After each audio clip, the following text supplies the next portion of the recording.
সুপ্রিয় দর্শক, স্বাগত জানাচ্ছি সম্পাদকীয়তে। আমি খান মোহাম্মদ রুমেল। আমাদের আজকের আলোচনার বিষয় একাদশ সংসদে বিরোধী দল।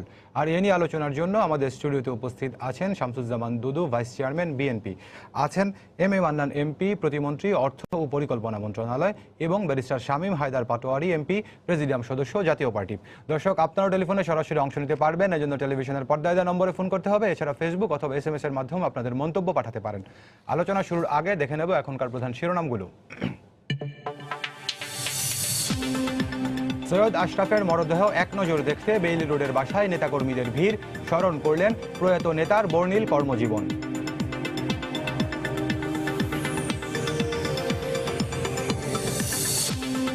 দলীয় শৃঙ্খলা না থাকার কারণে নির্বাচনে প্রতিরোধ করতে পারেনি বিএনপি, নোয়াখালীতে মির্জা ফখরুল। ডক্টর কামাল বললেন, শপথ নিতে পারেন গণফোরামের 2 সংসদ সদস্য।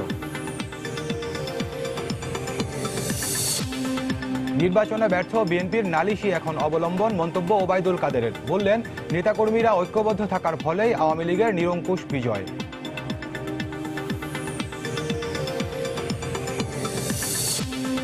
দেশ ও জাতির স্বার্থে বিরোধী দলে যাওয়ার সিদ্ধান্ত জাতীয় পার্টির, জানালেন GM কাদের।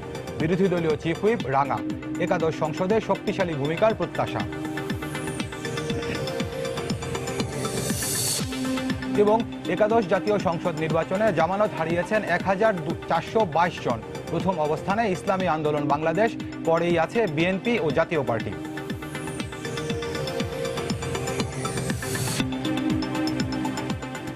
দর্শক, শিরোনাম দেখছিলেন, মূল আলোচনা যেতে চাই। এর মধ্যে জেনেছেন যে আজকে আমাদের আলোচনার শিরোনাম একাদশ সংসদে বিরোধী দল। এ নিয়ে আমরা আলোচনা করব। তবে একটু স্মরণ করতে চাই প্রয়াত নেতা সৈয়দ আশরাফুল ইসলামকে। আপনারা জানেন যে আপাদমস্তক রাজনীতিবিদ, স্বচ্ছ ইমেজের রাজনীতিবিদ সৈয়দ আশরাফুল ইসলাম গত বৃহস্পতিবার মারা গিয়েছেন। আজকে তার মরদেহ দেশে এসেছে। আজকে মরদেহ আসার পরে বেইলি রোডের তার বাসায় নিয়ে যাওয়া হয়েছিল, CMH এর হিমঘরে রাখা হয়েছে। আগামীকালকে কয়েক দফা জানাজা শেষে তার মরদেহ দাফন করার কথা রয়েছে। তো প্রয়াত রাজনীতিবিদকে আমরা শ্রদ্ধা জানাচ্ছি। ব্যারিস্টার শামীম হায়দার, আপনাকে দিয়ে আলোচনা শুরু করতে চাই। আমরা যেটি শিরোনাম সেটি হচ্ছে একাদশ সংসদে বিরোধী দল। আমরা এখন পর্যন্ত যেটি খবর সেটি হচ্ছে যে জাতীয় পার্টি বিরোধী দলে যাওয়ার সিদ্ধান্ত নিয়েছে। এটি আপনাদের চেয়ারম্যান গতকালকে প্রেস রিলিজের মাধ্যমে জানিয়েছেন। আজকে আপনাদের চেয়ারম্যান GM কাদের তিনিও জানিয়েছেন। কিন্তু একাদশ সংসদ নির্বাচনের পরপরই যে আলোচনাগুলো ছিল, কিন্তু যে জাতীয় পার্টি কি করবে, আসলে সরকারের বিরোধী দলে গত যেই সংসদে যেভাবে ছিল সেভাবেই থাকবে, নাকি বিরোধী দলে যাবে, নাকি সরকারে যাবে, অবশ্যই এই সিদ্ধান্তটি এসেছে। কিন্তু আসার পরেও আপনাদের দলের সিদ্ধান্তগুলো যখন দ্রুত পরিবর্তন হয় আমরা দেখেছি বিভিন্ন সময়। তো এই কারণেই আসলে এখনো পর্যন্ত মানুষের মধ্যে কৌতূহল রয়েই গেছে যে আসলেই কি তারা বিরোধী দলে যাচ্ছেন কিনা, বা আপনাদের অবস্থান কি হবে। আমরা শপথ নেওয়ার পরে ইনফর্মালি চা খেয়ে বসে যেটা হয়েছিল, বেশিরভাগ সদস্যই বলেছিল যে এটা প্রাইম মিনিস্টারের সাথে আমরা আলোচনা করব যে আমরা জোটবদ্ধ ইলেকশন করে আমরা সরকারের অংশ হিসাবে সংসদে থাকতে পারবো কিনা, মন্ত্রিত্ব পাবো কিনা, মন্ত্রিত্ব এই ধরনের বিষয়টা মাননীয় প্রধানমন্ত্রীর সাথে আলোচনার একটা সিদ্ধান্ত হয়েছিল। সেটা মনে হয় আলোচনা হয়েছে বা ইন্ডিকেশন আসছে বা আসে নাই। তো এরপরে সেখানে কোনো চূড়ান্ত সিদ্ধান্তও হয়নি, সেখানে কোনো ফর্মাল মিটিংও ওটা ছিল না, ওটা একটা চা চক্র ছিল। তো তারপরে পরের দিন হয়তো আমাদের পার্টির চেয়ারম্যান একটা প্রেস রিলিজ দিয়েছেন। আজকে তো চিফ হুইপও নির্ধারণ করে প্রেস রিলিজ দিয়ে দিয়েছেন। তো এখন ব্যাপারটা মোটামুটি স্পষ্টীকরণ আছে।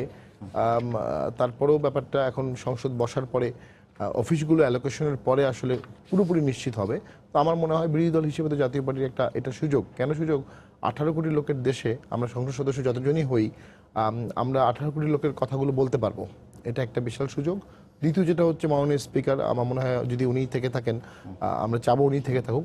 উনি অ্যাবসলিউটলি ফেয়ার ছিলেন বিগত সময় বিরোধী দলের প্রতি, এবং উনি বেশি সময় দিতেন আমাদেরকে। আমি নিজেও 26 মিনিট কথা বলেছিলাম বাজেট অধিবেশনে, যেখানে সরকারি দলের ম্যাক্সিমাম সদস্য 8 থেকে 10 মিনিটের বেশি সময় পায়নি। সো সেই অ্যাডভান্টেজটাও আমরা পাবো। দ্বিতীয় যেটি আছে, এখন মূল ব্যাপারটা হচ্ছে কার্যকর বিরোধী দল হতে গেলে এখানে সরকারের একটা সদিচ্ছার ব্যাপার আছে। সরকার কি নিজেকে দায়বদ্ধ সংসদের কাছে রাখতে চাচ্ছে কিনা, অর্থাৎ ক্যাবিনেট কালেকটিভলি মিনিস্ট্রিয়াল রেসপন্সিবল যেটা আছে, আমাদের সংবিধানেও আছে, 800 বছর ধরে ইংল্যান্ডে আছে, যে প্রত্যেকটা মন্ত্রী ইন্ডিভিজুয়ালি এবং কালেকটিভলি সংসদের কাছে দায়বদ্ধ থাকবে। সেখানে একটা বড় কথা তো আছেই, আর্টিকেল 70, অর্থাৎ 260 জন যারা আওয়ামী লীগ থেকে নির্বাচিত হয়েছেন তারা তো আর্টিকেল 70-র কারণে ভোট দিতে পারবেন না অ্যাগেনস্টে। এখন এই ভোট দিতে না পারাটা ব্যাখ্যা হতে হতে এমন জায়গায় চলে গেছে যে কোনো মন্তব্য করতে পারবেন না। আবার প্র্যাকটিক্যালিও দেখা যায় একজন পাওয়ারফুল সিনিয়র মন্ত্রী, ওনার বিরুদ্ধে তার দলের কোনো এমপি কথা বলবে, এটা বাস্তবে বাংলাদেশে হয় না, বাট হওয়া উচিত, বিশেষ করে এই সংসদের ক্ষেত্রে।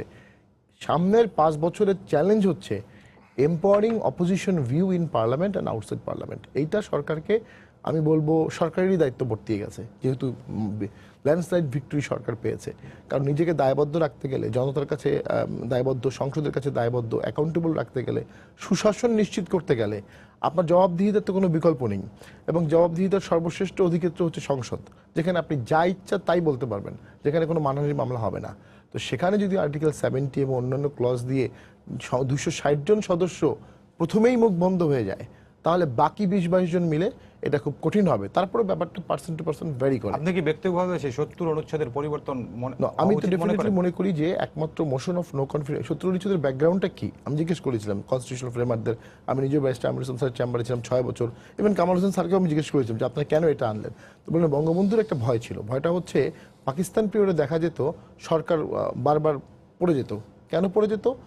অপোজিশনরা টাকা দিয়ে এমপিদেরকে কিনে নিত, এমপিরা মোশন অফ নো কনফিডেন্সে সরকারের বিরুদ্ধে ভোট দিয়ে দিত। তো সেই ভয়টা ছিল। তো সেই ক্ষেত্রে আমরা লিমিট করতে পারি যে only motion of no confidence and কনস্টিটিউশনের বেসিক স্ট্রাকচার চেঞ্জের ক্ষেত্রে আর্টিকেল 70 অ্যাপ্লিকেবল হবে।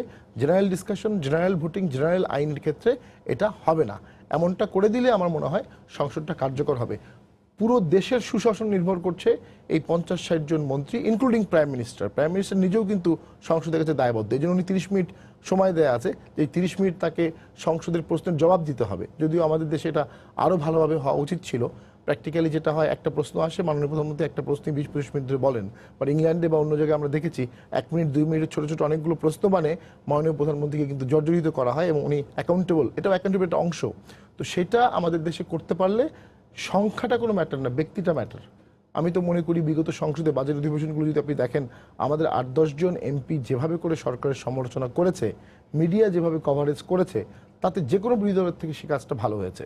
আর এর আগের যে বিরোধী দলগুলো ছিল, যখন আওয়ামী লীগ থাকতো বা বিএনপি থাকতো, আমি শ্রদ্ধা রেখে বলছি, ওনাদের একটা বড় মানে অংশই বর্জন করত, ওয়াকওভার দিয়ে মাসের পর মাস সংসদ বর্জন।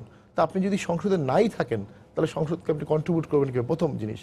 আর দ্বিতীয় হচ্ছে, বক্তব্যের একটা বড় অংশ ছিল ইতিহাস চর্চা, এবং যেগুলো ডিসপুটেড ফ্যাক্ট, মানে আওয়ামী লীগ একটা ভার্সন বলবে, বিএনপি একটা ভার্সন বলবে, সেই ভার্সনগুলো নিয়েই চর্চা হয়েছে। অনেক পার্সোনাল গালাগালাজ, পার্সোনাল টকিং তো হয়েছেই।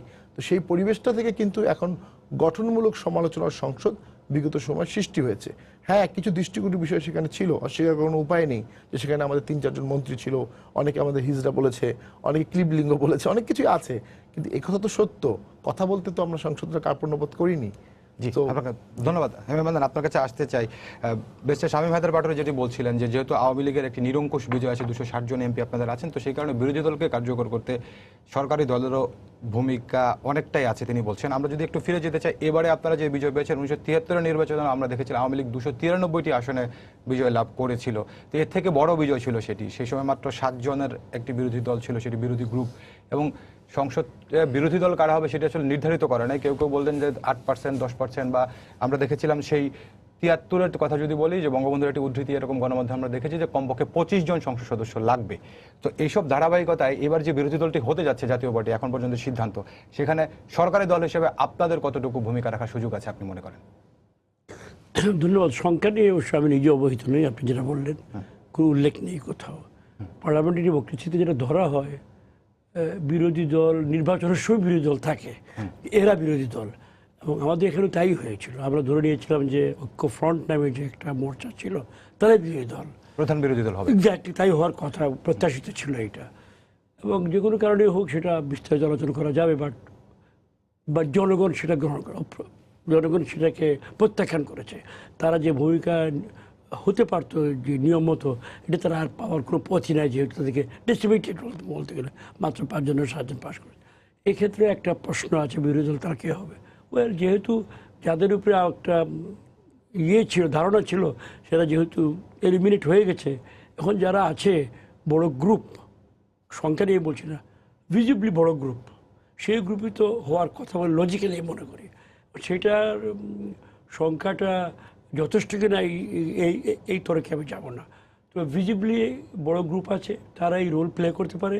আর উনি যেটা বললেন যে ওনারা গত সংসদে, ওনারা বা আগের সংসদে স্পিকার থেকে ভালো সময় পেয়েছেন আনুপাতিক হারে, এবং অনেক ডিসকাশন করেছেন বলে দাবি করলেন। আমি মনে করি তারা এই ভূমিকা এবার পালন করতে পারবে না। বেশি সময় পেয়েছেন জাতীয় পার্টি বলছে, এটি কি এই কারণে হতে পারে যে যেহেতু তারা সরকারেও ছিলেন পাশাপাশি বিরোধী দলের পাশাপাশি? এটা একটা পয়েন্ট হতে পারে, তবে জাতীয় পার্টি হিসেবেই তারা কথা বলেছেন, সেখানে পরিচয়টা চাইছে মাননীয় স্পিকারের কাছে, এবারে হয়তো তাই হবে। প্রশ্ন হলো যে একটা পার্লামেন্ট জনগণ এটা নির্বাচন করেছে, it is fundamental. I did not choose ইট, আমার দল এটা চুজ করে নাই। জনগণ নির্বাচন, জনগণ সভরিন, সভরিন যখন তার উইশটা প্রকাশ করেছে, this must be respected by all, এটাই তো বিধান। সেই বিধান আমরা আশা করি, এবং যারা বসবেন ওখানে, যারা আমাদের টিকিটের বাইরে, মহাজোট থাকায় একটা কমপ্লিকেটেড হয়ে গেছে সেটা এখন, যেহেতু তারা নিজেরাই জাতীয় প্রয়োজনে বলা হচ্ছে তারা প্লে করতে চান ওই রোলটা, যেহেতু তারা দল হিসাবে আমাদের অংশ নন, মোর্চায় এসেছিলেন, মোর্চার বাইরে গিয়ে তারা প্লে করতে চান, আমি মনে করি করতে পারেন। দ্যাট ইজ নট অনলি তাদের একটা ভূমিকাটা মানে বিধিসম্মত হবে তা নয়, তার চেয়ে বড় জরুরি হবে জাতীয় দায়িত্ব তারা পালন করবেন, যেটা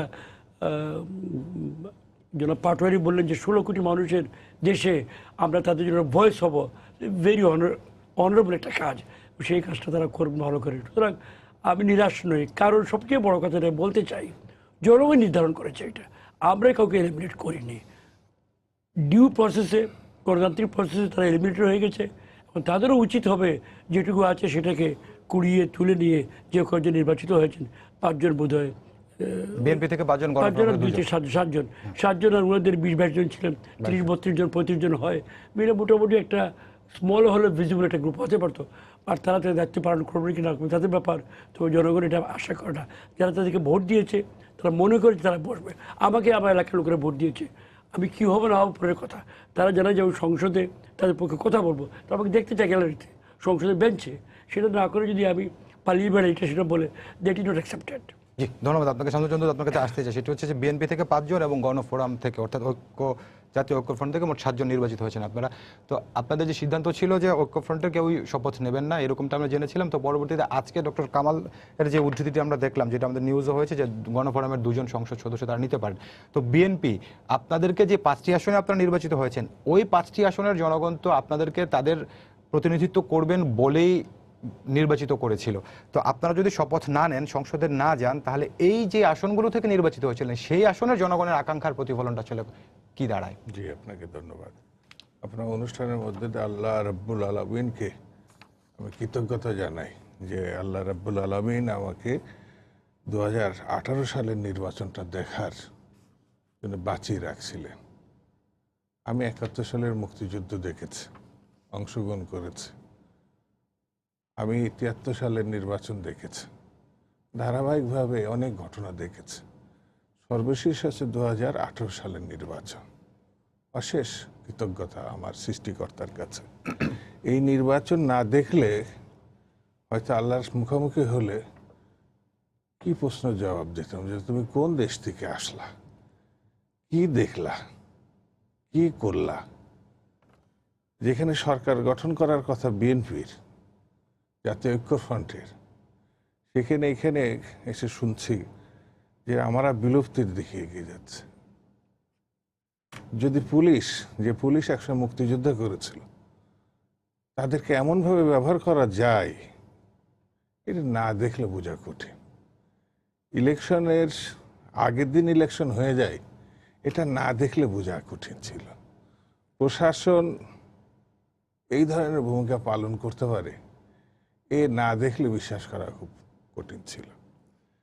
দেশে বিদেশে যারা, আওয়ামী লীগের একটা বড় অংশ আমি বলবো, যেমন একজন ভদ্রলোক, এই যে আপনি শুরুতেই যার নাম উচ্চারণ করলেন, সৈয়দ আশরাফুল ইসলাম সাহেব, নিপাট ভদ্রলোক, তিনিও এই নির্বাচন যদি দেখতেন খুব খুশি হতেন আমার কাছে মনে হয় না। আল্লাহ তাকে বেস্তবাসী করুক। আমি দোয়া করি যে এমন একটা পার্লামেন্টে তার মতো নিষ্পাপ একটা মানুষকে ঢুকতে হয় নাই। এটা আমি তার প্রতি দোয়া করি, আল্লাহ তাকে বেস্ট নসিব করুন। আপনি যে কথাটা একটু আগে বললেন, যে কথাটা আমি শুনলাম, জাতীয় পার্টি মহা জোটের অংশীদার হিসাবে তারা নির্বাচন করেছে, আমরা একটি আলাদা জোট থেকে নির্বাচন করেছি। সেখানে তারা মন্ত্রী হবেন, আগামী পরিকল্পনা প্রণয়ন করবেন, দেশের উন্নয়ন অগ্রগতিতে তারা ভূমিকা রাখবেন, এটাই স্বাভাবিক।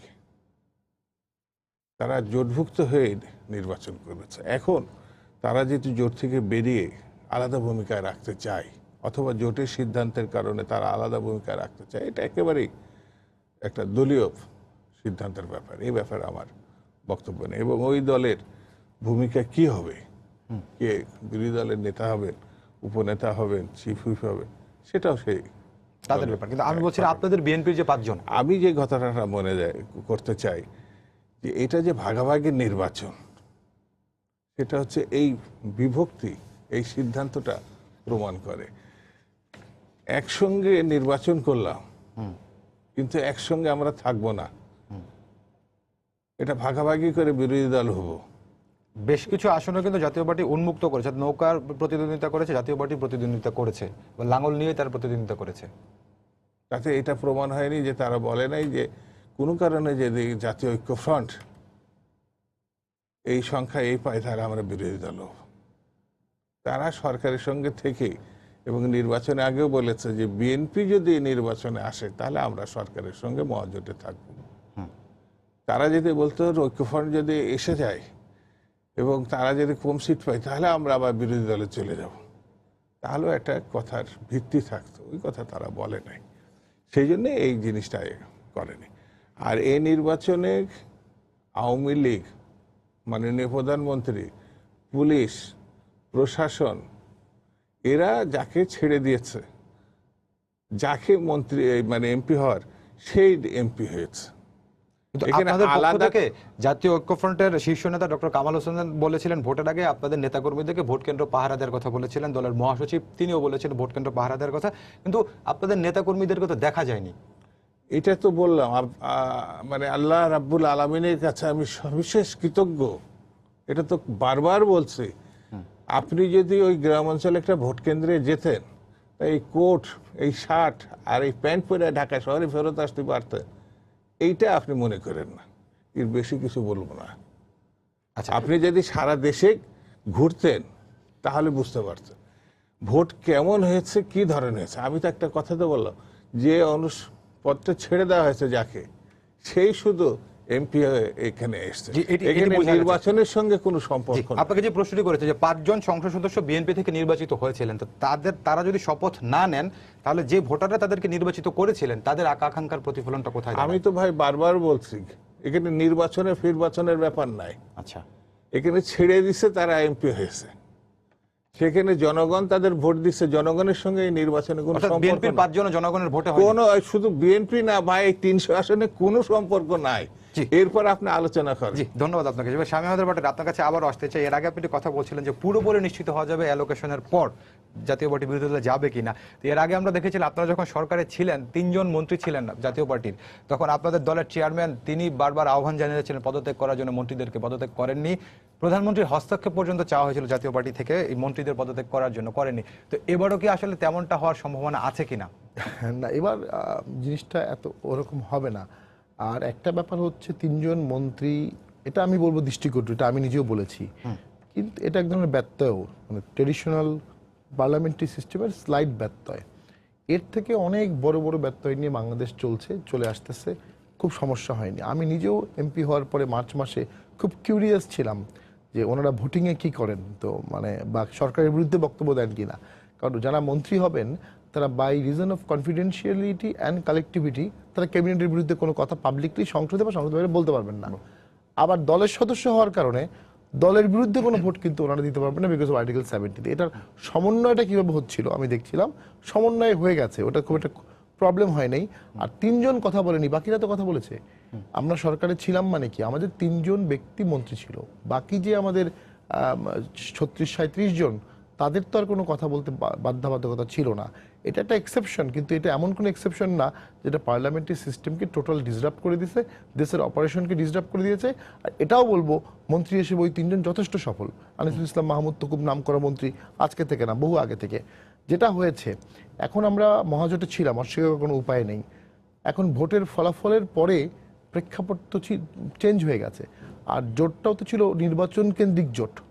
এখন বিএনপি এত কম আসন পাওয়ায় স্বাভাবিকভাবেই দৃষ্টিভঙ্গি পাল্টে যাচ্ছে। এবং প্রেক্ষাপট পাল্টে যাচ্ছে, প্রয়োজনীয়তা পাল্টে যাচ্ছে, দেশের সংসদের সবকিছুর। গণফোরাম ধানের শীষ নিয়ে ভোট করেছে, ধানের শীষ ছাড়া গণফোরাম 2টো ভোট পাবে বলে আমার মনে হয় না। তো দুজন তো আবার ঠিকই বলছে শপথ নেবে, আমি জানি না আলটিমেটলি কি হবে। তো সেখানেও তো একই সাথে ভোট করে আবার আলাদা পলিসি কিন্তু হচ্ছে। 5 জন বিএনপির বলছে অংশগ্রহণ করবে না, শপথ নেবে না। 2 জন গণফোরাম যারা ধানের শীষ নিয়ে ভোট করেছে। আমরা তো নৌকা মার্কেট একজন কিন্তু উদীয়মান সূর্য নিয়ে করেছেন। আচ্ছা, ওকাবির খান। হতে পারে, যাই হোক, বর্ডার অ্যালায়েন্সই তো। আমরা তো এই যে 22 জন আছি, 22 জন একজন কিন্তু নৌকা নিয়ে করা না, সবাই কিন্তু সেপারেট লাঙ্গল সিম্বল নিয়েই করা। তো সেক্ষেত্রে কোনো সাংবিধানিক মানে কোনো রেস্ট্রিকশন নাই। হ্যাঁ, ভালো হতো যদি বিএনপি আরো বেশি আসন পেত, ভালো হতো বিএনপি বিরোধিতায় বসতো। সেটা হয়নি, বিএনপি পারেনি, সরকার খুব স্ট্রিক্ট ছিল সত্য, বিএনপিরও তো অনেক কন্ট্রিবিউশন রাখা উচিত ছিল ভোটে। শ্যামেন্দ্র পাটোয়ারি, দর্শকের একটা ফোন আছে জি। আপনার কাছে, ফোনটা নিয়ে আসি। জি দর্শক, আপনার পরিচয় দিয়ে প্রশ্ন করুন। হ্যালো, জি বলুন। কামরুল বলছিলাম সাভার থেকে। জি বলুন। আমি প্রশ্ন করতে চাচ্ছিলাম আসলে যে জাতীয় পার্টি তো মহাজোট থেকে নির্বাচন করছে, হুম। এখন মহাজোট থেকে বেরোয় আসে যদি তারা বিরোধী দল হয় সেক্ষেত্রে তাদের আসলে ভূমিকাটা কি হবে? তারা তো জি। সরকারের সাথে নির্বাচন করছিল। জি ধন্যবাদ আপনাকে, মোটামুটি আমরা এগুলো নিয়ে আলোচনা করছিলাম। জি। এটা ছিল নির্বাচনী অ্যালায়েন্স। এখন দেখা যাবে মার্চ এপ্রিল মাসে সংসদে কোনো একজন মন্ত্রী মহোদয় তার বিরুদ্ধে কোনো একটা স্ক্যাম আসলো, আমরা বিরোধী দলের থেকে কেউ স্ক্যামের বিরুদ্ধে কথা বলবো না? আমরা একসাথে ভোট করেছি বলে কেউ এই স্ক্যামটাকে অ্যালাউ করবো? Of course not. সরকার কোনো একটা ভুল সিদ্ধান্ত নিল, আমরা জোটে ছিলাম বলে কি সেটা নিয়ে কোনো কথা বলবো না? সরকার কোনো একটা ছাত্রদের উপর লাঠিচার্জ করলো, সেটা নিয়ে কথা বলবো না? আমরা বিগত সংসদে এগুলো বলে আসছি, কন্টিনিউয়াসলি বলে আসছি। সরকারের সাথে সুসম্পর্ক আমাদের সবসময়ই ছিল, আওয়ামী লীগের সাথে ঐতিহাসিকভাবেই আছে, যেটা স্যাররাও ভালো জানেন। তো আছে বলে যে আমরা সমালোচনা করবো না এমন তো না, এবং সমালোচনা করলে মাননীয় প্রধানমন্ত্রী যে বিরক্ত হয় এমনও কিন্তু না। গঠনমূলক সমালোচনা ডেফিনেটলি সরকারকে হেল্প করে, সুশাসনকে হেল্প করে। জনগণের পক্ষে আমরা কথা বলবো। নদী ভাঙ্গন নিয়ে আমি স্পষ্ট কথা বলেছিলাম। এই যে যথেষ্ট সময় পাওয়া আপনাদের যে জাতীয় Right. সংসদ যেটি বলছেন, এটি কি আসলে সরকারে থাকার কারণে? আচ্ছা, ওকে, এটা আমি একদম আপনাকে প্রসিডিউরাল ব্যাখ্যাটা দিয়ে দিই। জি। বাজেট অধিবেশন বা অন্য যে কোনো অধিবেশনে একটা ফিক্সড টাইম অ্যালোকেট থাকে বিরোধী দলের জন্য, একটা পার্সেন্টেজ অফ টাইম। যেহেতু সংসদ সদস্য সংখ্যা বিরোধী দলের বিগত সংসদে কম ছিল, সেই জন্য সংসদ সদস্য বেশি বেশি সময় সময়টা পেয়েছে। পেয়েছে। এটা যদি 140 বা 145 হতো তাহলে এত বেশি পেত না। পেতেন না, তো yes. সেটা ঠিক আছে। আপনি যদি দেশের জন্য কথা বলতে চান, ডেফিনেটলি যে কোনো পরিস্থিতি আপনি বলতে পারবেন। পার্লামেন্টে 800 বছর ধরে রাজার বিরুদ্ধে কথা বলা থেকে কিন্তু এই কাস্টম, যে রাজাদের বিরুদ্ধে কোথাও কথা বলা যাচ্ছে না। তাহলে কোথায় বলা যাবে? একটা জায়গা ঠিক করা হলো, একটা হচ্ছে হাইট পার্কের ওখানে, আর একটা হচ্ছে এই সংসদের ভিতরে। তো সংসদের ভিতরে আপনি যা ইচ্ছা তাই বলবেন, ইভেন সংসদের লবিতে বলবেন, আপনাকে কেউ কিছু করতে পারবে না, অ্যাবসলিউটলি কিছু করতে পারবে না, nobody in the whole world. তো সেটা তো আমরা এক্সারসাইজ করবই। এখন কোনো এমপি যদি মনে করে যে আমি এই কথা বললে সরকার পক্ষ অখুশি হবে, মন্ত্রী মহোদয় অখুশি হবে, এটা তার ব্যক্তিগত পার্সন টু পার্সন ভ্যারি করবে। আইনত সংসদে কথা বলতে, শিষ্টাচার মেনে নিয়ে কথা বলতে অবশ্যই কোনো প্রকার কোনো বাধা চাপ কেউ অনুভব করার কথা না। জি ধন্যবাদ আপনাকে। আমি মানে আপনার কাছে আসতে চাই, এর আগের আলোচনা বেশ শামীমের পাটোয়ারি যেটি বলছিলেন যে গত সংসদে তারা যেরকম বিরোধী দলেও ছিলেন, সরকারেও ছিলেন, সেটি নিয়ে তারা নিজেরাও বলছেন নানান ধরনের সমালোচনা ছিল। তো একটি দল যদি সরকারে এবং বিরোধী দল একই সঙ্গে থাকে, সেই বিষয়টাকে আপনি কিভাবে দেখেন? আপনি যেহেতু সরকারেরই সদস্য। ওনারা আমাদের মহাজোটে ছিলেন, কি কি গ্রাউন্ডে ওনারা জানেন। তখন একটা ধারণা ছিল যে একটা নির্বাচন হবে, বিরোধী এরা আছেন একটা ঐক্য ফ্রন্ট, তাদের কিছু নীতি এটা জনগণের সামনে ছিল যেগুলোর সঙ্গে আমাদের মিল নেই। আমরা আমাদের ইশতেহার নিয়ে এসেছি, আমাদের ইশতেহার ওনাদের ইশতেহার মোটামুটি কাছাকাছি অনেকগুলো পয়েন্ট ছিল, কিন্তু বিপরীতে যে ইশতেহারটা ছিল বা ঘোষণা ছিল সেইটা আমাদের অবস্থান বা জাতির অবস্থান ঐতিহাসিকভাবে যারা গৃহীত তার বিপরীত, এবং আগে করে তাই আছে। সুতরাং আমরা ওইটা ধরেই আমরা এটা করেছিলাম, সেই অর্থে ওনারা আমাদের সঙ্গে ছিলেন। এখন যেহেতু সুনামি হয়ে গেছে, এবং করেছে কারা, এইটার মূল কথা বারবার বলছি, করেছে জনগণ, দেশের মালিক। দেশের মালিককে নির্ধারণ করে দিয়েছে এইটা আমাদের দেশ দেখতে পারবো। আমি জনাব দুদুকে সম্মান রেখেই বলছি, তিনি যে ভূমিকায় কথাগুলো বললেন 70% অফ দ্য টাইম আধ্যাত্মিক বিষয়গুলো বলেছেন, যেটা তর্ক করে লাভ হবে না। মহান আল্লাহ তালা এটা করছেন, মহান আল্লাহ তালা থাকলে এটা হতো না, আল্লাহ অমুক আসলে এটা হতো না, এইগুলো নিয়ে আমরা কোনো অবজেক্টিভ আলোচনা করতে পারবো না। বাস্তব কথাটা যেটা ছিল, আমিও ক্ষুদ্র বুদ্ধিতে, উনি পুরোনো রাজনীতিবিদ, there was no presence of that party. মানুষ জানতো না কে তাদের প্রার্থী, 1 স্ট্রোক 2 স্ট্রোক 3 স্ট্রোক, কোন ব্যক্তি যে 10 তারিখের পরে গৃহীত হবে কোনো পরিচয় ছিল না। আমি আমার নির্বাচন এলাকায় বিএনপির কোনো নেতা, উপনেতা বা ছোট নেতা বা খুব একটা কাউকে দেখিনি। আমার বিরুদ্ধে যিনি ছিলেন বিএনপি মোর্চারই অংশ, জমিয়তের প্রার্থী, সে বেচারা তাদের ধর্মীয় কিছু শিক্ষকদেরকে নিয়ে ঘোরাফেরা করেছে, অনেক ভোটও পেয়েছে, ভেরি ফেয়ার ইলেকশন। প্রথমবার একটা রিপোর্টও করেছেন এর উপরে, প্রায় 53,000 ভোট উনি পেয়েছেন, আমি প্রায় 1.5 লাখের মতো পেয়েছি। এইটা আবার গত নির্বাচন উনি আমার বিরুদ্ধে করেছেন 2008 সালে, সেম হারে উনি এবারও করেছেন। পয়েন্ট যেটা বারবার বলা দরকার, মাঠে ওনাদের কোনো উপস্থিতি ছিল না হিসাবে, সাংগঠনিকভাবে। নেতা যে কে, নোবডি নোজ, এমনকি ঐক্যফ্রন্টের কেন্দ্রীয় ফিগার কে, ইট ওয়াজ নট ডিসাইডেড। যখন জানতে চাই who's the prime minister, parliamentary ডেমোক্রেসিতে ভোটটা হয় আলটিমেটলি ব্যক্তিকেন্দ্রিক, লিডারকে কেন্দ্রিক। সে মানে কিংবা নরেন্দ্র মোদী হোক, ইমরান খানই হোক, অথবা অন্য কেউ হোক, কিন্তু জানতে হবে কে না কে প্রধানমন্ত্রী হবে। Nobody like that. এবং ডক্টর কামালও বলতে পারেন নাই কে হবেন নেতা। এইভাবে মানুষকে যদি আপনি একটা ভুল বার্তা দেওয়া, তার বিপরীতে কী ছিল, আর দুটো মারাত্মক স্টেটমেন্ট ওনারা করেছিল। আমি মনে করি ওনারা বলছিলেন যে আমরা এটা নির্বাচন নয়, আন্দোলনের অংশ হিসেবে নিচ্ছি। লুক, নির্বাচন এটা কনস্টিটিউশনাল একটা ব্যাপার, সাংবিধানিক দায়িত্ব। একটা বড় পার্টি যদি বলে মাঠে এসে যে এইগুলো নির্বাচন নয়, আমরা আন্দোলনের অংশ হিসেবে নিয়ে এসেছি, আমাদের ফোকাস ছিল নির্বাচন, হুইচ ইজ ফান্ডামেন্টাল, মৌলিক, সেটা তারা করে নেন। সেকেন্ডলি আরেকটা কথা ওনারা বলছিলেন, আমরা এই নির্বাচনে এসেছি অমুককে মুক্তি করার জন্য, জনগণের কল্যাণের জন্য নয়। আমাদের বার্তা কী ছিল, আমরা একটু উন্নয়নের পক্ষে, জনগণের কল্যাণ আমরা করতে চাই, এর জন্য জনগণের ম্যান্ডেট চাই। আর ওনারা বললেন কি, আমরা এটাতে এসেছি শুধু একটি কারণে, সেই কারণটি অমুকের মুক্তি। এই দুইটা তো বেমানান। জনগণকে এত বোকা ঠাওয়ানোর কোনো মানে হয় না। জনগণ যথেষ্ট বুঝে, জনগণের একটা সচেতনতা আমার লেভেলে পৌঁছে গেছে, ওনারা ভালোই বুঝেন। বাট যে কোনো কারণে আমার মনে হয় উইথ ডিউ রেসপেক্ট, ওনারা একটা ঘোর পাখি আছেন অতীতের, সেই ঘোর পাক থেকে বেরিয়ে আসার সময় বোধ হয়ে গেছে। জি, ধন্যবাদ আপনাকে। শামসুজ্জামান দুদু, আপনার কাছে আসতে চাই। এম এ মান্নান যেটি বলেছেন তার উত্তর নিশ্চয়ই আপনি দেবেন। সঙ্গে একটু যোগ করতে চাই, আপনাদের দলের মহাসচিব আজকে নোয়াখালীতে একটি অনুষ্ঠানে বলেছিলেন যে আমাদের শক্তি আছে, আমাদের আবেগ আছে, কিন্তু আমাদের মধ্যে শৃঙ্খলা ছিল না। দলের মহাসচিব নেতাকর্মীদের উদ্দেশ্যে বলেছেন, তো আসলে কি শৃঙ্খলার অভাবে, এবং তিনি যেটি বলছেন যে মাঠে আপনাদেরকে দেখা যায়নি ইত্যাদি, আপনাদের সুনির্দিষ্ট কোনো গোল ছিল না, প্রধানমন্ত্রী কে হবেন বা একজন ব্যক্তিকে মুক্ত করার জন্য আপনার নির্বাচনে গিয়েছেন ইত্যাদি? যেটা মঞ্জুর রহমান সাহেব, মান্নান সাহেব যেটা, হ্যাঁ, সেটা আপনার মহাসচিবের কথাটা যদি একটু আলোচনা করেন। বাইরে আমি মান্নান সাহেবের পাশে বসে রয়েছে, উনি কত সুন্দর সুন্দর কথা বলল, সেটা আমি বলতে যাচ্ছে, আপনি বাধা দিচ্ছেন। আমি তো বাধা দিচ্ছি, আপনি বলছেন। আপনার তো ট্রেনটাই হচ্ছে যাতে আমি কথাগুলো ঠিক মতো না বলতে না না, অবশ্যই না, আপনি বলবেন। আমার কথাতে পছন্দ করতে পারছেন না। না না, আপনার কথা অপছন্দ করার কারণে এবং আনইন্টারপ্রেট বলেছেন এর আগে, আপনি এখনো বলবেন। আমি তো এখানে টেলিফোন করি নাই যে ভাই আমার একটু, না না, আপনি আসতে চান না, আমরা আপনাকে আমন্ত্রণ জানিয়েছি। হ্যাঁ, আমার তো কথা বলতে দেন না। না, আপনাকে তো কথা বলতে বাধা দেয়নি। বাধা ছাড়া এটা কি?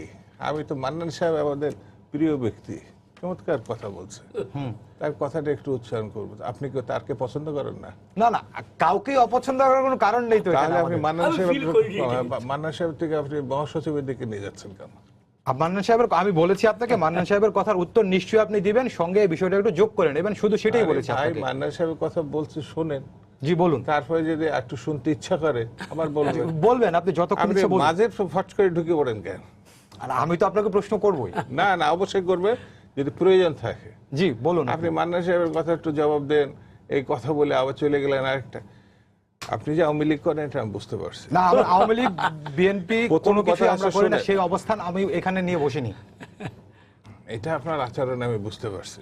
জি, সেটা হয়তো আপনি বোঝাতে পারেন, সেটা আমার ব্যর্থতা। অন স্ক্রিনে বলে দিলাম। জি, সেটা আমার ব্যর্থতা, আপনাকে বোঝাতে পারি। উনি আন্দোলনের অংশ হিসাবে এই কর্মে আসেন কেন? বুঝাতে না পারলে তাই কর্মে আসবেন না, লেখালেখি করবেন। সবার জন্য বলা বলি না, আবার সবার জন্য লেখালেখি না। যে কর্ম আমি আপনাকে বোঝাতে পারি বলতে বুঝিয়েছি, আমি হয়তো মান্নান সাহেবকে কিংবা শামীমাদের পাঠালে আমার অবস্থানটা পরিষ্কার করতে পেরেছি, হয়তো আপনার কাছে পারিনি। আপনি বলুন। বাধা দিবেন না, পরিষ্কার হয়ে যাবে। আমি আপনাকে বাধা দিচ্ছি না, আপনি বলতে চাচ্ছেন না, আমি জানি না কেন। আপনি কিন্তু আপনি এর আগে যখন কথা বলেছেন একবার আপনাকে থামাইনি, কোনো প্রশ্ন করেনি। আমার থেকে বেশি কথা আপনি বলছেন। জি আপনি বলুন। অ্যাঙ্কার কখনো এত কথা বলে না, একটা দুটো প্রশ্ন করে। জি বলুন, বলুন, আপনি বলুন। আপনাকে যদি শেখানোর জন্য এখানে আসতে হয় তাহলে তো বিপদ। মান্নান সাহেব যেটা বললেন আন্দোলনের অংশ হিসাবে আমরা নির্বাচনে গেছি, এটা ভুল মেসেজ। আন্দোলনের অংশ হিসাবে শেখ মুজিবকে মুক্ত করার জন্য বহু ঘটনা ঘটেছে। এটা পাকিস্তান আমলে, বাংলাদেশেও ঘটেছে। আমাদের কে প্রধানমন্ত্রী হবে, আমাদের কে নেতা, বেগম জিয়া নেতা। আমরা জিতলে বেগম জিয়া প্রধানমন্ত্রী হবেন, এটার জন্য তো পিএইচডি করার দরকার নাই। সেই জন্য এই কথাটা বাদকে বাদ। কেন আমরা থাকতে পারলাম না? গায়েবী মামলা কয়েক লক্ষ, যে ঘটনা ঘটেনি আজকে প্রথম আলো পড়লে বোঝা যাবে। আজকে একটু কষ্ট করে যদি আমার ভাইজান একটু পড়েন তাহলে বুঝতে পারবে। যে ঘটনা ঘটেনি তার উপরে কয়েক লক্ষ মামলা, কয়েক লক্ষ মামলার উপরে আসামি আবার প্রায় 50 লক্ষ, এই গায়েবী মামলা। আপনার পুলিশ কি ভূমিকা পালন করেছেন? উনি রেসপেক্টেবল মানুষ, ওনার বাড়ি চারিধারে হয়তো পুলিশ ওই আচরণ করে না, কিন্তু বিরোধী দলের বিরুদ্ধে কি আচরণ করছেন উনি খবর নিলে এটা বুঝতে পারবেন, যে কেউ নিতে খবর নিলে বুঝতে পারবেন। বিএনপির উপর যা কিছু ঘটেছে সেটা হচ্ছে একেবারে ভয়ঙ্করভাবে গণতন্ত্রকে ধ্বংস করার একটা উলঙ্গ নৃত্য হয়েছে। আওয়ামী লীগের জামানায় এটা হবে, আওয়ামী লীগ ভোটকে এত ভয় পাবে, ঘরে ঘরে গিয়ে, আমার অঞ্চলে গিয়ে ঘরে ঘরে গিয়ে পুলিশ এবং আওয়ামী লীগের অনেক পুরাতন নেতাকর্মী যারা একসময় গণতন্ত্রের জন্য সংগ্রাম করেছে, যারা জেল খেটেছে, যারা কষ্ট ভোগ করেছে, তারা ভোট দিতে আসবেন না এই কথা বলার পর আমি খালি অবাক বিস্ময়ে। আমি প্রথমে বলেছি না, যেটা আমাদের মান্না সাহেব বললেন, দুদু সাহেব আধ্যাত্মিক লাইনে, আমার সৃষ্টিকর্তা আধ্যাত্মিক লাইনের মহান আল্লাহ রব্বুল আলামিন আমাকে বাঁচায় রাখছে বলেই তো এই ঘটনাগুলো, ওনাকেও বাঁচায় রাখছে বলে উনিও এই ঘটনাগুলো প্রত্যক্ষদর্শী। সেটা উনি ওনার মতো করে বলেছেন, আমি আমার দেখা প্রত্যক্ষ ঘটনা বলেছি। এই নির্বাচনকে আমি ওইভাবেই ব্যাখ্যা করেছি যে হামলা মামলা, মহাসচিব বিশৃঙ্খলার কথা বলেছে, জাতীয় বিশৃঙ্খলা, দলীয় বিশৃঙ্খলা না। এটা এমনভাবে ব্যাখ্যা করা হচ্ছে যেন ওইটাই আমাদের পরাজয়ের কারণ। পরাজয়ের কারণ সরকার, পরাজয়ের কারণ পুলিশ, পরাজয়ের কারণ প্রশাসন, পরাজয়ের কারণ উন্মুক্ত সন্ত্রাসী কর্মকাণ্ড। এই জিনিস কেন আমরা বলছি? যাতে এখানে যেমন মোহামেডান আবাহনীর খেলা, এটা পরিষ্কার করে বলে দিই, মোহামেডান আবাহনীর খেলা, আবাহনী যদি কোনো কর্মকর্তা রেফারি হয় তাহলে মোহামেডানের জেতার কোনো সুযোগ নেই। আবার মোহামেডানের কেউ যদি রেফারি হয় তাহলে আবাহনী জেতার কোনো সুযোগ নেই। এটা এই দেশেই কিন্তু হয়েছে, হওয়ার কারণেই কিন্তু কেয়ারটেকার গভর্নমেন্ট হয়েছে। কেয়ারটেকার কিভাবে নির্বাচন হলে কতটা খারাপ আর ভালো হয় এই রকম নির্বাচন না, সেই নির্বাচনে বিএনপিও জিতেছে, আওয়ামী লীগও জিতেছে। অর্থাৎ কেয়ারটেকার হলে এরকম ধারাবাহিকভাবে পরপর 3 বার হয়ে গেছে, এরকম কোনো নজির নাই। একবারের বেশি 2 বার হতে পারে নাই, সেহেতু সাফল্য ব্যর্থতা থাকতেই পারে। তো আমাদের বর্তমান সরকারের প্রধানমন্ত্রী, তার গত 10 বছরের যে উন্নয়ন তৎপরতা, তার যে ভূয়সী প্রশংসা তিনি দাবি করছেন, তার দল দাবি করছে, বিভিন্ন পত্রপত্রিকা বিভিন্ন মিডিয়া তাকে বলছে, সেটি যদি সত্য হয় তাহলে তার পক্ষেই তো যাবে, তার সরকারের পক্ষেই যাবে, তার দলের পক্ষে যাবে। এমনকি যুদ্ধাপরাধের বিষয় যদি সাফল্য হিসাবে তিনি দেখতে চান তার দলের পক্ষেই যাবে। এইগুলোর উপরে ভিত্তি করে যদি তিনি নির্বাচন করতেন আমাদের বিরোধী দলের দাবি অনুযায়ী, তাহলে কেয়ারটেকার করতে পারতেন, অথবা নিজের পক্ষে তিনি একটা দৃষ্টান্ত স্থাপন করতে পারতেন যে দলীয় সরকারের অধীনেও ভালো নির্বাচন হতে পারে, কিন্তু সেটা হয় নাই। এটা যেমন ব্যাংকক পোস্ট স্পষ্ট করে লিখে দিয়েছে যে বাংলাদেশ একদলীয় ব্যবস্থাপনায় ঢুকে গেল। মানে ব্যাংকক পোস্ট তো আমাদের পক্ষের কোনো পত্রিকা না, বিদেশি পত্রিকা। CNN কি বলছে, BBC কি বলছে? BBC প্রথম দিনে তারা তাদের ওয়েবসাইটে যে পত্রিকা সেখানে লিখে দেখে দিয়েছে যে এখানে বাক্স ভর্তি, ব্যালট ভর্তি বাক্স নিয়ে যাচ্ছে। এটা বিবিসির মতো পত্রিকা, যেটা আমাদের দেশে কোনো পত্রিকা। আমি নির্বাচনে বিরোধী লোক না, আমি নির্বাচনে মনে করি নির্বাচনের মধ্য দিয়ে যেন একটা পরিবর্তন হয় এবং সেই পরিবর্তন শান্তিপূর্ণ। আমি গণতান্ত্রিক রাজনীতি বিশ্বাস করি, কিন্তু সেই নির্বাচন যখন গ্রহণযোগ্যতা হারিয়ে ফেলবে, একেবারেই মানে শেষ হয়ে যাবে, তখন স্বাভাবিকভাবে গণতান্ত্রিকভাবে থাকবে গণ অভ্যুত্থান। এবং গণ অভ্যুত্থান আমাদের দেশেও 90 সালে হয়েছে, পাকিস্তানে না বলে 69 সালে হয়েছে।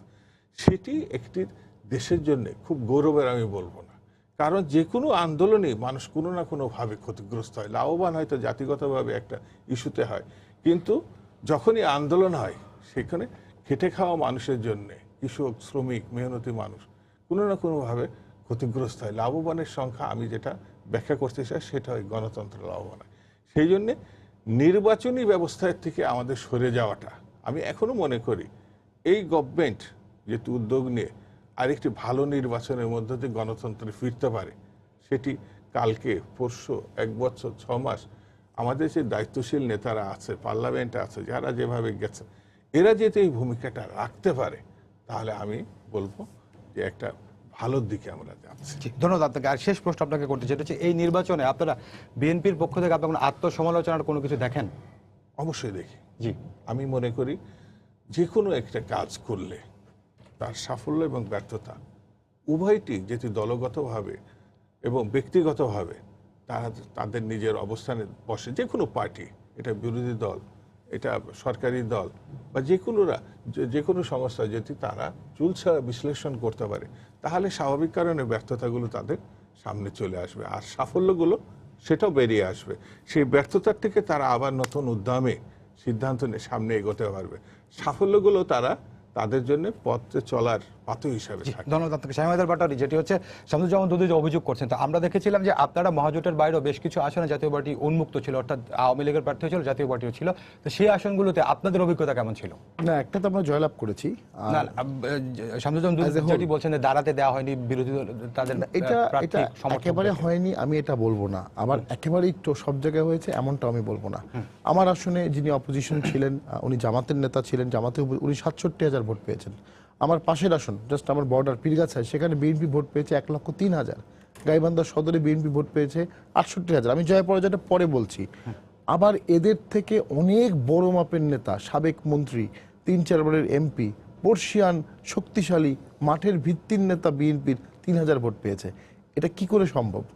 এটা আওয়ামী লীগ একা চাইলে সম্ভব না, আওয়ামী লীগ বিএনপি দুজন মিলে চাইলে সম্ভব। অর্থাৎ আমি যেটা ফিল করি, ভোটের ভাইব থাকে, ভোটের প্রথম দিকের ভাইবটা ঐক্যফ্রন্ট ভালোই গুছিয়েছিল, তাদের ফর্ম ফিল আপ করা, ফর্ম বিক্রি করা, নমিনেশন দেওয়া বেশ উৎসব মুখর ছিল। এরপরে একটা পর্যায়ে জিনিসগুলো আমরা দেখলাম অনেকগুলো দৈব ঘটনার উপর নির্ভরশীল হয়ে গেল। সেনাবাহিনী আসার পর থেকে পট পরিবর্তন হওয়া শুরু হয়ে যাবে। জিনিসটা বিএনপির সাংগঠনিক কাঠামো থেকে, জনভিত্তি থেকে, দলীয় প্ল্যাটফর্ম থেকে চলে গেল আরেক দিকে। সেনাবাহিনী এসে দেখা গেল 2 দিন কিছুই হলো না, নেতাকর্মীরা হতাশ হয়ে গেল। অর্থাৎ ঠিক ভোটের 4-5 দিন আগেই বিচক্ষণ বিএনপির রাজনীতিবিদরা, নেতাকর্মীরা বুঝে গেছে সরকার পরিবর্তন হচ্ছে না। সরকার যেহেতু পরিবর্তন হচ্ছে না, আমি পার্সোনালি মনে করি একটা বড় অংশের বিএনপি নেতাকর্মী ঝুঁকি নেয় নেই, বড় অংশের প্রার্থীও ঝুঁকি নেয় নেই। ঝুঁকি যদি নিত, সাহস যদি দেখাতো, তাহলে ভোটের ফলাফলটা, আমি সরকার গঠনের কথা বলছি না, আমি আসনে জয় পরাজয় বলছি না, কিন্তু আরও বেশি ভোট বিএনপি পেত। আমি এটা খোলামেলাই বলবো যে ভোটটা বিএনপি পেয়েছে মাঠের জনপ্রিয়তার সাথে, এটা কমেন্সুরেট করে না, কিন্তু এটার পুরোপুরি দায় আপনি আওয়ামী লীগকে দিতে পারবেন না। আপনি মাঠ ছেড়ে দিয়েছেন, অনেক ক্ষেত্রেই কমপ্লিটলি ছেড়ে দিয়েছেন। মাঠ ছেড়ে দিলে সেখানে রেফারি যেই থাকুক, গোল পোস্ট যত বড়ই হোক, আপনি সিঙ্গেল মাঠে নেতাকর্মী যা করার তাই করেছে। কিন্তু এটা বিএনপির, আমার ব্যক্তিগত অভিমত, তারা যদি একটা রিয়েল ফাইটিং স্পিরিটে থাকতো, তারা আরও ভালো ফল করতো। আসন কটা পেলে এটা ইম্পর্টেন্ট না, কিন্তু দেশব্যাপী তাদের ভোটের পার্সেন্টেজটা কিন্তু তারা দেখাতে পারতো।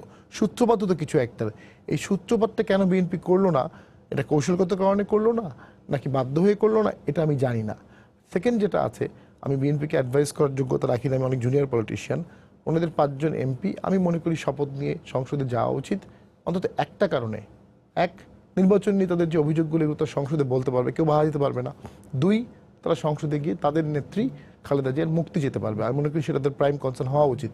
আমার মনে আছে 91 সালে যখন জাতীয় পার্টি সংসদে গেল, প্রচণ্ড হইচই, জাতীয় পার্টির কাউকে কথা বলতে দেওয়া হচ্ছে না, মিজান চৌধুরী দাঁড়ালেন। তো মিজান চৌধুরী দাঁড়ানোর সাথে সাথে বিএনপির লোকজন তাকে যা তা গালিগালাজ করছে, কথা বলতে দিচ্ছে না, কেউ শুনতে পাচ্ছে না, স্পিকার কন্ট্রোল করতে পারছে না। আওয়ামী লীগও তাই করছে। তো উনি দাঁড়িয়ে বললেন, প্রথমেই উনি বঙ্গবন্ধুর নামে অনেক ভালো কথা বললেন, আওয়ামী লীগ চুপ হয়ে গেল। এরপরে জিয়ার প্রশংসা করলেন, বিএনপি চুপ হয়ে গেল। এরপর উনি বললেন যে আমাদের নেতা জেলে আছে, উনি একজন সংসদ সদস্য, ওনাকে জেল থেকে ছেড়ে দেন, উনি পার্লামেন্টে আসুক। সো একটা কৌশল, একটা ছোট হলো অস্ত্র কিন্তু বিএনপির কাছে আছে, সংসদে গিয়ে মুক্তি চাওয়া। তারা কেন এই কৌশলটাকে বা এই অস্ত্রটাকে কমপ্লিটলি বাদ দিয়ে দিবে, এটা আমার নিজস্ব অ্যাডভাইস। আর যেটা আমি বলবো, এটা বিএনপিকে একটা উপলব্ধির সুযোগ করে দিয়েছে, এই সুযোগটা কাজে লাগানো উচিত। ধন্যবাদ আপনাকে। আমি মানতেন, আপনি শুনছিলেন যে শামসুজ্জামান দুদুর কথা, তিনি অনেক অভিযোগ করেছেন, তা আপনি যদি এই ব্যাপারে বলেন। এবং জাতীয় পার্টির শামীম হায়দার পাটোয়ারী যেটি বলছেন যে কিছু কিছু জায়গায় তারাও এরকম অভিজ্ঞতা তাদের আছে। 2টা পয়েন্ট। জনাব দুদু একটা অত্যন্ত কি বলবো সুদূর প্রসারী মন্তব্য করেছেন। বঙ্গবন্ধু শেখ মুজিবের মুক্তির জন্য আমরা যে আন্দোলন করেছিলাম সে প্রেক্ষিতটা হি নোজ ভেরি ওয়েল। তখন আমরা পাকিস্তানি কলোনিয়াল শাসনের বিরুদ্ধে লড়াই করছি, এটা তো সেটা নয়। আমরা স্বাধীন বাংলাদেশে যেখানে তাদেরও কন্ট্রিবিউশন আছে আমাদেরও আছে, সেখানে একটি সম্পূর্ণ ভিন্ন প্রেক্ষিত। সুতরাং এই উদাহরণটা মানায় না বলে আমি মনে করি। দ্বিতীয় যে কথাটা ওনাকে বলতে চাই আমি, যেটা আমার সদ্য কলিগ বললেন যে মুক্তি, এখানে কি আমরা যে আলোচনা করতে পারি, এটা তো কোনো রাজবন্দি নয় যে এটা আমরা ছেড়ে দিব ধরে দিব। This is due process, due আদালত, ফৌজদারি আদালতের রায়। এইটাকে বাদ দেওয়ার একমাত্র রাস্তা হলো উচ্চ আদালত অথবা মহামান্য রাষ্ট্রপতির কাছে অনুকম্পা চাওয়া। এর বাইরে আমি চিল্লাচিল্লি করে চিৎকার করে নট অনলি মুক্তি তো হয় না, বরঞ্চ আমরা পরিবেশটাকে যে গণতান্ত্রিক পরিবেশ সেটা আমি নষ্ট করি। তৃতীয় যেটা মন্তব্যটা আমি করতে চাই, তিনি প্রথমে কথা বলছিলেন আধ্যাত্মিক অনেকগুলায় ডিউ রেসপেক্ট। এখন তিনি শিফট করেছেন ভবিষ্যৎবাণীতে। ব্যাংকক পোস্ট ভবিষ্যৎবাণী করেছে, বিবিসি ভবিষ্যৎবাণী করেছে। We can discuss whole night, কোনো মানে ফায়দা হবে না। ভবিষ্যৎবাণী আমিও করতে পারি, তিনিও করতে পারেন, ব্যাংকক পোস্টও করতে পারে। এইগুলো অবজেক্টিভ আলোচনা। অবজেক্টিভ করতে বাস্তব ভিত্তিক কী হয়েছে মাঠে, যেটা উনি বারবার বলছেন। মাঠটা সম্পূর্ণভাবে যেবারে completely no factor at all. এটা আমি ডিউ রেসপেক্ট আমি এমপি হিসাবে বলছি না। আর গায়েবী মামলা শুনতে শুধু বিরক্তি আসছে এখন, চর্বিতে চর্বণ। গায়েবী মামলা, গায়েবী নেতা নিয়ে আপনার রাজনীতি করবেন, আর গায়েবী মামলা, কী ধরনের কথা হলো? এইগুলা বোধ হয় ঠিক নয়। গায়েবী নেতা ছাড়েন, ডিউ রেসপেক্ট আমার এটা বাইতে ভাই বললাম। এবং বাস্তব ক্ষেত্রে মানুষ কী চায়, বাংলাদেশের মানুষ সেইটাকে স্বীকার করে নিয়ে তাদেরকে রাজনীতি করতে হবে। বাংলাদেশের মানুষ, আমার ধারণা, আমি বয়োজ্যেষ্ঠ মানুষ, যখন শুধু রাজনীতি করি না, চাকরি বাকরি করছি সারা জীবন, গ্রামে বাস করি, মানুষ উন্নয়ন চায়। রিফাইনমেন্টস অফ ডেমোক্রেসি খুবই প্রয়োজন, আমি সম্মান করি, কিন্তু ফিনিশ ডেমোক্রেসি, নরওয়েজিয়ান ডেমোক্রেসি আর বাংলাদেশ ভিন্ন প্রেক্ষিত। উনি আমাদের ব্রিটিশ হাউসের মানে উদাহরণ দিচ্ছিলেন, রেসপেক্টফুল, কিন্তু আমাদের কেসটা ভিন্ন। সুতরাং রিফাইনমেন্ট বাদ দিয়ে মানুষের রুটি রুজির প্রশ্ন, সড়কের প্রশ্ন, বিদ্যুতের প্রশ্ন, স্কুলের প্রশ্ন, এইগুলো জবাব দিতে হবে। মানুষ তাই চেয়েছে। অ্যান্ড আওয়ামী লীগ সেই জবাবটা পরিচ্ছন্নভাবে দিয়েছে তার কাজের মাধ্যমে, এবং আগামী দিনের জন্য পরিষ্কার ইশতেহারের মাধ্যমে কর্মসূচির হতে মানুষ তাই পিক আপ করেছে। শেষের দিকে আছে, একবার আপনি যদি মন্তব্য করতে চান শামসুজ্জামান দুদু। প্রথম কথা হচ্ছে, শেখ মুজিবুর রহমান যতবার জেল থেকে বেরিয়েছেন, একবারও আইনের মধ্য দিয়ে, কোর্টের মাধ্যমে তিনি বেরোন নাই। প্রতিবারই আন্দোলনের মধ্য দিয়ে তিনি বেরিয়েছেন, এবং সর্বশেষ যখন বেরিয়েছে তখনও এই দেশে গণ অভ্যুত্থানের একটি ভয়াবহ পরিস্থিতির মধ্যে দিয়ে তিনি বেরিয়েছেন, এটা বোধহয় তার জানা নেই। আর তিনি সর্বশেষ যেটা বললেন, উন্নয়নটা চাই, এটা আইয়ুব খানের একটি উদ্ধৃতি।